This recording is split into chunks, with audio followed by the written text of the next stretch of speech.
कक्षा 11 हिंदी संचार माध्यम जो आपकी ग्रामर की बुक है उसके फर्स्ट चैप्टर के प्रश्न उत्तर हैं अभिव्यक्ति और माध्यम से। प्रश्न फर्स्ट है, इस पाठ में विभिन्न लोक माध्यमों की चर्चा हुई है। आप पता लगाइए कि वे कौन कौन से क्षेत्र का प्रतिनिधित्व करते हैं।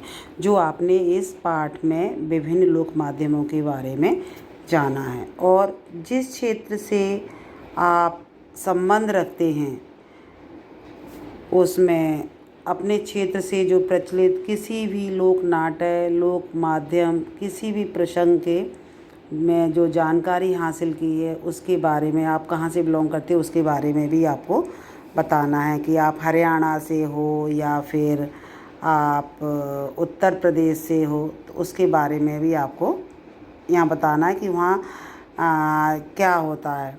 जैसे कि इसका आंसर है, इस पाठ में जिन लोक माध्यमों की चर्चा हुई है वे लोक संगीत, कहीं लोक संगीत होता है, कहीं लोक नृत्य होता है, तो लोक नृत्य, लोक नाटक, ये देश के विभिन्न भागों में विविध नाट्य रूपों में कथावाचन, कहीं सांग, कहीं रागनी, जैसे हरियाणा में रागनी ज़्यादा होती है, वहाँ लोगों को बहुत अच्छी लगती है।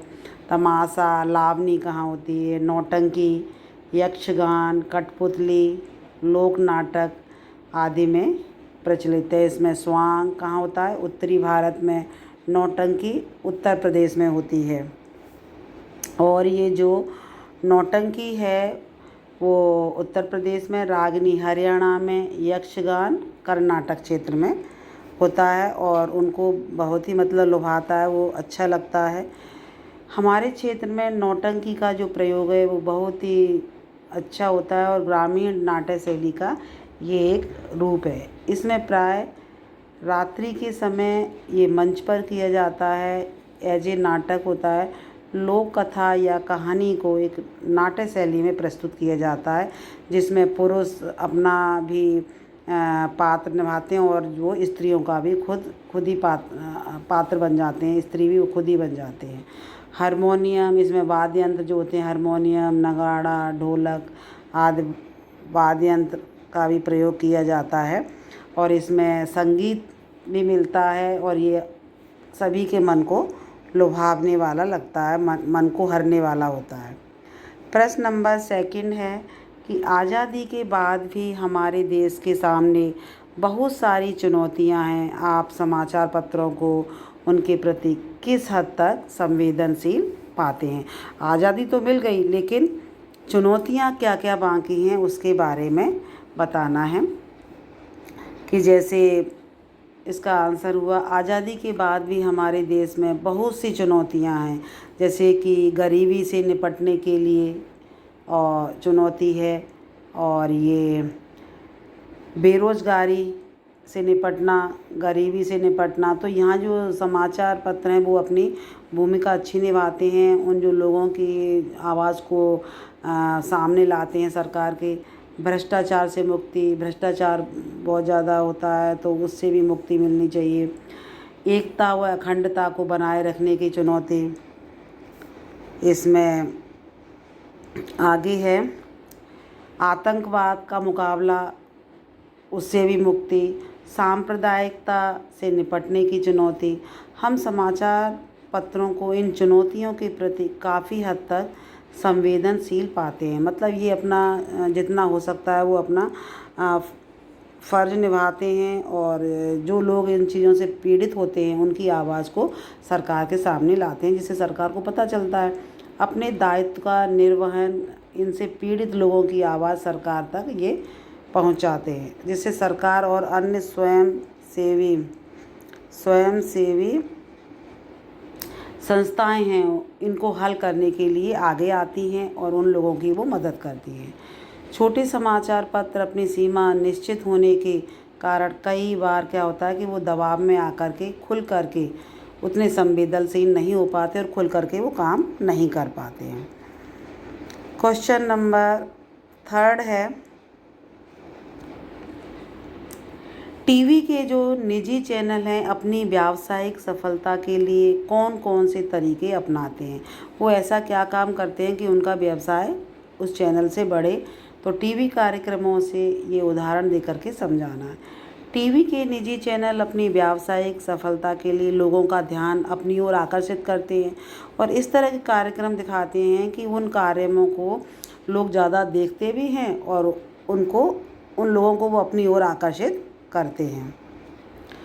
चैनल कई बार लोगों की आस्था को भी निशाना बनाते हैं कि मतलब जैसे कोई धार्मिक सीरियल वगैरह दिखा दिया, जैसे रामायण है, महाभारत है, या कोई भी सीरियल इस तरह के जो कि आस्तिक लोग उनको ज़्यादा देखते हैं।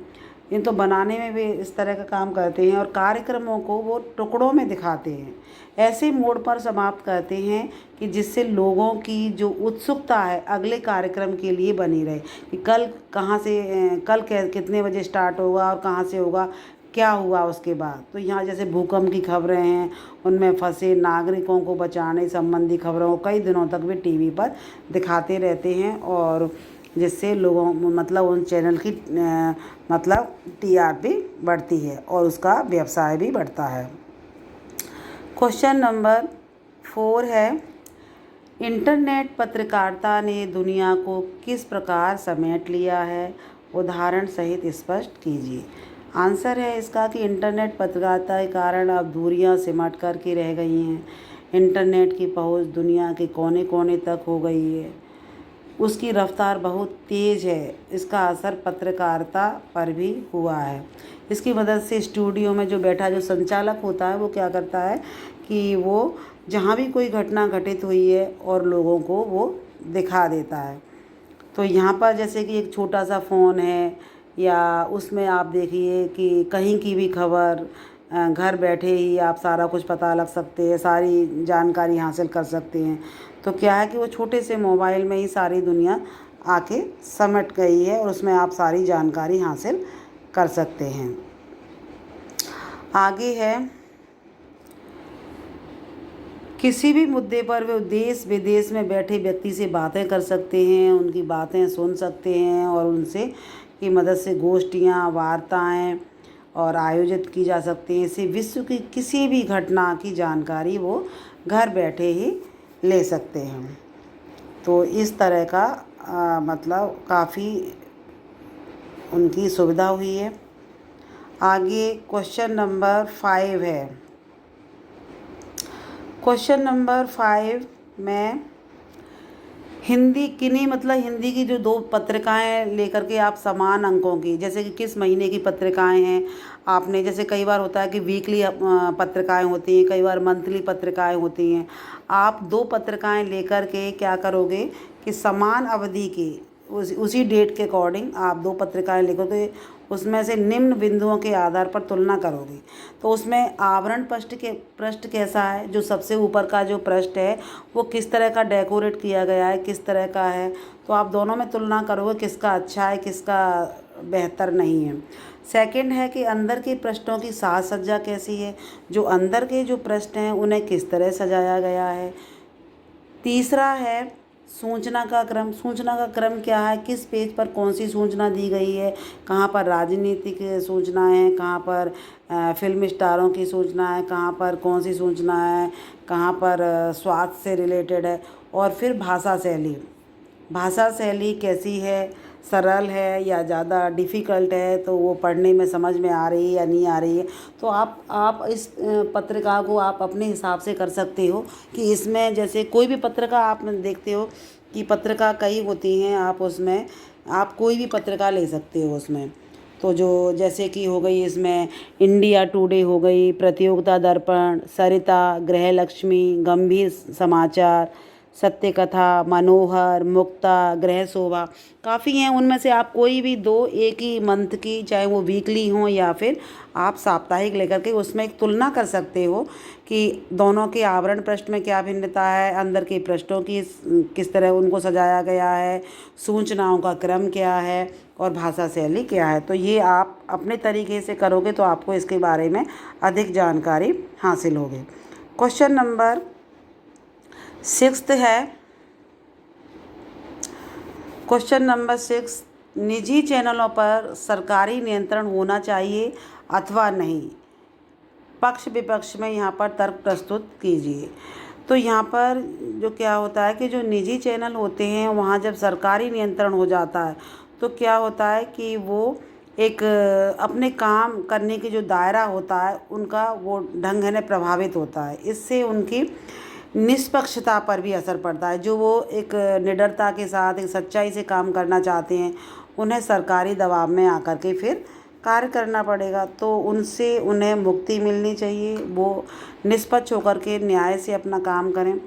और तो हम सबका विचार यही है कि चैनलों पर सरकारी नियंत्रण नहीं होना चाहिए, उन्हें स्वतंत्र होकर के अपने दायरे में ही काम करना चाहिए। क्वेश्चन नंबर 7 है, नीचे दिए हुए कथन हैं उनके सामने राइट और रॉन्ग का निशान लगाते हुए उसकी पुष्टि के लिए एक उदाहरण भी प्रस्तुत करना है। ये राइट है तो क्यों है और रॉन्ग है तो क्यों रॉन्ग है। तो हमारा फर्स्ट है, संचार माध्यम केवल मनोरंजन के साधन है। नहीं, ये बिल्कुल गलत है। तो यहाँ देखिए क्रॉस का निशान लगा हुआ है। जो उदाहरण भी दिया है कि संचार माध्यम से हमें तरह तरह का ज्ञान प्राप्त होता है, तो ये केवल मनोरंजन का ही साधन नहीं है। तो इससे हमें ज्ञान भी प्राप्त होता है। तो ये यहाँ पर रॉन्ग का निशान इसलिए लगाया गया है। तो ये उदाहरण भी प्रस्तुत किया गया है। इसका खा वाला है, केवल तकनीकी विकास के कारण संचार संभव हुआ है, इससे पहले क्या संचार संभव नहीं था। ये भी रॉन्ग है, क्योंकि संचार पहले भी था। व्यक्ति पहले भी बात करते थे, संचार करते थे, अपनी बातों को, अपने मन के भावों को, विचारों को व्यक्त करते थे। कभी कभी व्यक्ति क्या होता है कि अकेला भी होता है तो वो अपने आप से ही गुनगुनाता है, अपने आप से अकेले में बात करता है। लेकिन जब तकनीकी विकास हुआ है तो इसका विस्तार हुआ है कि कहीं भी व्यक्ति बैठा हुआ है और वो किसी भी कोने में जाके बात करना चाहता है, दूर से दूर की बात वो मिनटों में, 1 सेकंड में उसके सामने जाके रूबरू होकर के मोबाइल के द्वारा बात कर सकता है। इसका उदाहरण दिया है, संचार 2 व्यक्तियों के बीच, यहाँ तक कि अकेली भी होता है। इसके लिए तकनीकी विकास की आवश्यकता अनिवार्य नहीं थी और तकनीकी विकास के बाद में ये सहायक बने हैं, मतलब और अधिक सुविधाजनक हुआ है। गा पार्ट में है, समाचार पत्र और पत्रिकाएं इतने सशक्त संचार माध्यम हैं कि वे राष्ट्र का स्वरूप बदल सकते हैं। हाँ, ये बिल्कुल ठीक है, क्योंकि समाचार पत्र पत्रिकाएं जो हैं कि वो घोटाले जो भी होते हैं, भ्रष्टाचार होते हैं, अनैतिकता फैलती है, सांप्रदायिकता का होती है, तो उसके विरुद्ध आवाज़ें उठा करके वो राष्ट्र का स्वरूप भी बदल सकते हैं। ये उनमें इतनी शक्ति होती है और बड़े से बड़े व्यक्ति के वो मतलब खिलाफ जा कर के वो अपनी आवाज़ को उठाते हैं। कहा है, टेलीविज़न सबसे प्रभावशाली एवं सशक्त माध्यम है। हाँ, ये बिल्कुल सही है। उदाहरण, टेलीविज़न आवाज़ और चित्र का संगम है, क्योंकि इसमें हम आवाज़ भी सुनते हैं और इसमें चित्र भी हमारे सामने प्रस्तुत होते हैं। इसमें चाहे वो गरीब व्यक्ति हो या फिर अमीर हो, शहर का है या फिर गांव का है, युवा है या फिर वो वृद्ध है, सभी की ये टेलीविज़न पसंद बन गया है और उसके द्वारा वो अपना मनोरंजन भी करता है और सभी जगह की वो अपनी जानकारी भी रखता है। उसको जो भी कुछ देखना है वो टीवी के माध्यम से, न्यूज़ के माध्यम से सारी कुछ जानकारी हासिल करता है। आगे है, इंटरनेट सभी संचार माध्यमों का मिला जुला रूप या समागम है। तो हाँ, ये बिल्कुल ठीक है, यस। उदाहरण इसका, इंटरनेट पर समाचार पठन, हम समाचार पढ़ सकते हैं, गीत सुन सकते हैं, संगीत का आनंद ले सकते हैं, फिल्म देख सकते हैं, बैठक, गोष्ठी आदि को देखा और सुना जा सकता है। फिर है, कई बार माध्यमों का नकारात्मक प्रभाव भी पड़ता है। हाँ, इसका नकारात्मक प्रभाव भी पड़ता है। जो भी ये संचार के माध्यम है उसमें क्या होता है कि लोग मतलब जब है ना संचार माध्यम का प्रयोग करते हैं, इंटरनेट और टेलीविज़न को जब वो देखते हैं, इंटरनेट का ज़्यादा से ज़्यादा प्रयोग करते हैं, टेलीविज़न देखते हैं, तो ये क्या करते हैं, लोगों का शोषण भी ज़्यादा करते हैं।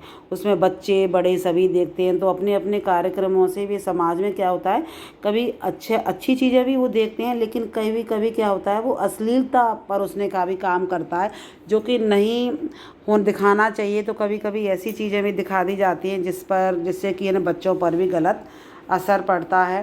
और उसे देखना परिवार के जो बड़े सदस्य हैं वो भी उचित नहीं समझते।